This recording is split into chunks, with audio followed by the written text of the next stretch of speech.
پڑوسی ملکوں کی طرف چل پڑتے ہیں، اور اگر خود نہ چلیں تو جناب ان کے دوست کچھ ایسے گروہ موجود ہوتے ہیں جن کی یہ فنڈنگ کرتے ہیں اور وہ جا کر دوسرے ملکوں میں دہشت گردی کرتے ہیں. یہی طالبان حکومت کے ساتھ ہو رہا ہے. تو اب ہم بات کر رہے تھے کہ ڈیموگرافی افغانستان کی کیا ہے. تو افغانستان کی جو ٹوٹل آبادی ہے اس کا تقریباً 38 سے 40% آبادی جو ہے وہ پشتونوں پر مشتمل ہے. بظاہر ایسا لگتا ہے کہ پورا افغانستان ہے، شاید افغانستان کی جو آبادی کی اکثریت جو ہے وہ 70-80% وہاں پہ پشتون رہتے ہیں. ایسا بالکل نہیں ہے. افغانستان کی آبادی کا 38 سے 40% جو ہے وہ پشتون لوگوں پر مشتمل ہے. اس کے علاوہ جو فارسی بولنے والے لوگ ہیں وہ بہت بڑی تعداد میں افغانستان کے اندر رہتے ہیں. ان میں جو سب سے بڑا گروپ ہے وہ تاجک گروپ ہے. 25 سے 30% لوگ جو ہیں وہ تاجک ہیں، اور تاجکستان جو اس کے پڑوس میں ملک ہے افغانستان کے، وہاں پر جو قبائل موجود ہیں وہی قبائل جو ہے افغانستان کے اندر بھی موجود ہے. 25 سے 30% تاجک لوگ ہیں. اس کے علاوہ افغانستان کا ایک پڑوسی ملک ازبکستان ہے. ازبکستان کی جو زبان وہاں بولی جاتی ہے اسی زبان کے بولنے والے اسی نسلی گروہ سے تعلق رکھنے والے تقریباً 9% لوگ جو ہیں وہ افغانستان کے اندر موجود ہیں. اس کے علاوہ جو ہزارہ قبیلہ ہے جو پاکستان کے اندر بھی وہاں سے مائگریٹ کر کے بہت سارے لوگ جو کوئٹہ کے اندر جن کی کنسنٹریشن بہت زیادہ ہے، وہ قبیلہ غزنی اور اس کے آس پاس کے علاقے کے اندر، ہرات اور غزنی کے آس پاس کے علاقے کے اندر موجود ہیں، اور ان کی آبادی بھی ازبک کے برابر ہے، یعنی 9%. اس کے علاوہ بہت سارے دوسرے چھوٹے چھوٹے گروپس ہیں، جیسے بلوچ بھی ہیں، وہاں نورستانی بھی ہیں، اور بہت چھوٹے چھوٹے گروپس ہیں جن کی آبادی 2%، 4%، 5% ہے. لیکن یہ 5-6 جو گروپ بتائے، یعنی میں نے پشتون بتایا کہ 38 سے 40% ہیں، تاجک جو ہے 25 سے 30% ہیں، ازبک جو ہے وہ 9% ہیں، ہزارہ جو ہے وہ 9%. تو یہ 4-5 بڑے گروپ ہیں. تو اب اس سے یہ بات تو سامنے آ گئی کہ جو طالبان ہیں جو کہ قبائلی کلچر کو لے کر چل رہے ہیں، جو شہری علاقوں میں ان کو تائید حاصل نہیں ہے، اور پشتون جو علاقے ہیں ان میں ان کو زیادہ سپورٹ ملتی ہے، جبکہ جو فارسی بولنے والے علاقے ہیں وہاں پر ان کو اتنی عوامی تائید حاصل نہیں ہے. تو اب پاکستان نے اپنی جو خارجہ پالیسی ہے اس کے اندر بڑی کلیئرٹی کے ساتھ شفٹ اپنی بتائی کہ جناب ہم اب چاہتے ہیں، ہماری خواہش ہے افغانستان کا ہر شہری آزاد ہو جائے، ان کی رائے کو اہمیت دی جائے، اور جتنے بھی گروپ وہاں پر موجود ہیں، لسانی مذہبی گروپ ہیں، ان کو حکومت کے اندر برابر نمائندگی ملے تاکہ افغانستان کے اندر امن ہو اور کوئی جبر کا شکار نہ ہو.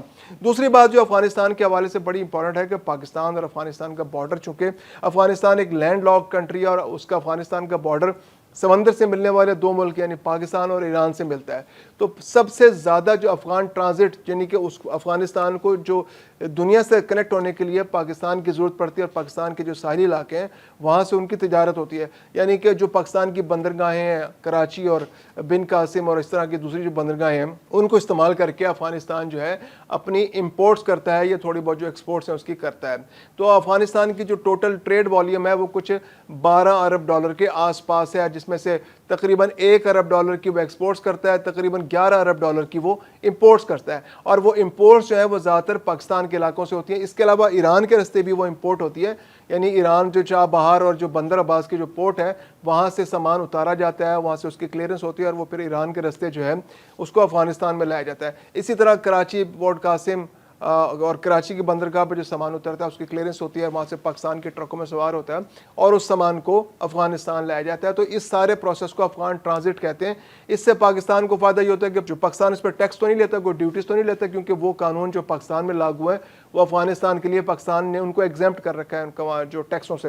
لیکن یہ ہے کہ پاکستان کی جو دوسری جو کلیئرنگ کا شعبہ ہے، جو شپنگ کا ہے، جو ٹرکنگ کا ہے، جو آپ کے پاکستان کے ٹرک ہوتے ہیں، جو کارگو ٹرکس ہیں استعمال ہوتے ہیں، تو وہ افغانستان آتے ہیں. تو اس سے اوورآل یا پھر پاکستان کی جو سڑکیں استعمال ہوتی ہیں، انفراسٹرکچر استعمال ہوتا ہے، جو ٹول ٹیکس ہوتا ہے، تو اس طرح سے پاکستان کو کافی ریونیو ملتا ہے. ایک اندازے کے مطابق جو افغان ٹرانزٹ ہے اس سے پاکستان کو ہر سال تقریباً $250 ملین سے لے کر $400 ملین تک کی بچت ہوتی ہے. لیکن اب یہ ہے کہ پاکستان کے علاوہ ایران کی بندرگاہیں بھی استعمال ہوتی ہیں. تو جو پہلے افغان ٹرانزٹ کا جو شعبہ پاکستان کا تقریباً 80% جو ٹرانزٹ تھی، ٹریڈ جو تھی پاکستان کے ذریعے ہو رہی تھی، تو اب اس کا شیئر گریجولی ایران کی طرف بھی شفٹ ہو رہا ہے. لیکن اب پاکستان نے پچھلے کچھ عرصے سے جو رستے ہیں افغانستان کے وہ بند کر دیے ہیں، جو تجارت ہے وہ بند ہے. اب افغانستان کی تجارت پاکستان کے رستے نہیں ہو پا رہی، کیونکہ حالات بہت کشیدہ تھے. ہم نے اپنی چیک پوسٹیں بند کر دی ہیں. چمن کے رستے، اسپین بولدک کے رستے ٹریڈ ہوتی تھی، یا ترخم کے رستے ٹریڈ ہوتی تھی، یا انگور اڈا کے ذریعے ٹریڈ ہوتی تھی. اس کے علاوہ ایک دو اور بھی کراسنگ پوائنٹس ہیں جہاں سے تھوڑی بہت ٹریڈ ہوتی تھی. یہ دو بڑے ٹریڈنگ پوائنٹس ہیں, چیک پوائنٹس ہیں. تو یہ اب 2 دن سے 3 دن سے بند ہے, آج تیسرا روز ہے بند ہونے کا. تو اب افغانستان کے لیے ایک بہت سیریس پرابلم ہو گیا ہے, پیدا ہو گیا ہے کہ اب وہ ٹریڈ کس طرح کرے گا. اب یا تو وہ پوری کی پوری ٹریڈ ایران کی طرف شفٹ کرے, جو بہت بڑا ایک پروسیس ہے, کیونکہ بہت سارے شپنگ جو ان کے آرڈرز ہیں آگے جو امپورٹس ہیں وہ پاکستان کی کراچی پورٹ پر یا تو پہنچ چکے ہیں یا پر رستے میں, اور ٹرک افغانستان کی طرف گامزن ہے. تو افغانستان کے لیے ایک بہت بڑا پرابلم پیدا ہو گیا, اور یہ ٹرک اب تورخم بارڈر سے پیچھے پاکستان کے علاقے میں رکے ہوئے, اور پاکستان نے چونکہ کراسنگ پوائنٹ بند کر رکھا ہے, تو اب افغانستان کے لیے بہت بڑا پرابلم ہے. تو 2 بڑے پرابلمز افغانستان نے اپنے لیے فوری طور پر پیدا کر دیے ہیں. اور تیسرا پرابلم جو سب سے بڑا پرابلم ہے وہ افغان پناہ گزینوں کی واپسی. پاکستان بہت کلیئر ہے کہ اب افغان پناہ گزینوں کو اپنے علاقے میں نہیں رکھنا, ان کو ہر صورت بھیجنا ہے. اس سال کے اب تک تقریباً 80,000 کو تو گرفتار کر کے واپس بھیجا جا چکا ہے, اور پچھلے 2 سال کے اندر تقریباً 16 لاکھ پناہ گزین پاکستان سے افغانستان جا چکے ہیں. اور اب پاکستان اس مہینے بھی جو لاسٹ مہینہ گزرا ہے اس کے اندر بھی تقریباً 1,80,000 سے 2 لاکھ کے قریب پناہ گزینوں کو واپس بھیجا جا چکا ہے. اور اب پاکستان پلان کر رہا ہے کہ اس سال کے آخر تک ہم نے 1 ملین پناہ گزینوں کو واپس ان کے ملک بھجوا دینا ہے.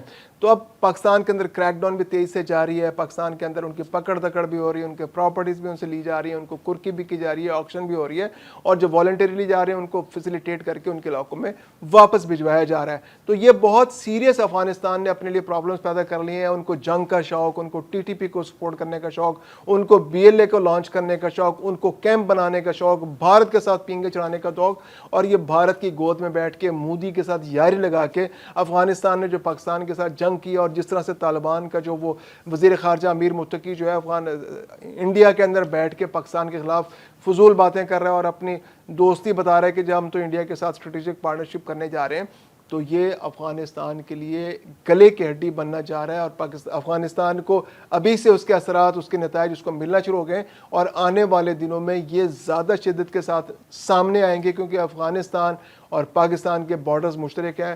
انڈیا اور افغانستان کے بارڈرز مشترک نہیں ہیں. پاکستان اور افغانستان کے درمیان 2,911 کلومیٹر کا بارڈر ہے جو بلوچستان اور کے پی کے اور تھوڑا گلگت بلتستان سے ٹچ ہوتا ہے, وہ گزرتا ہے.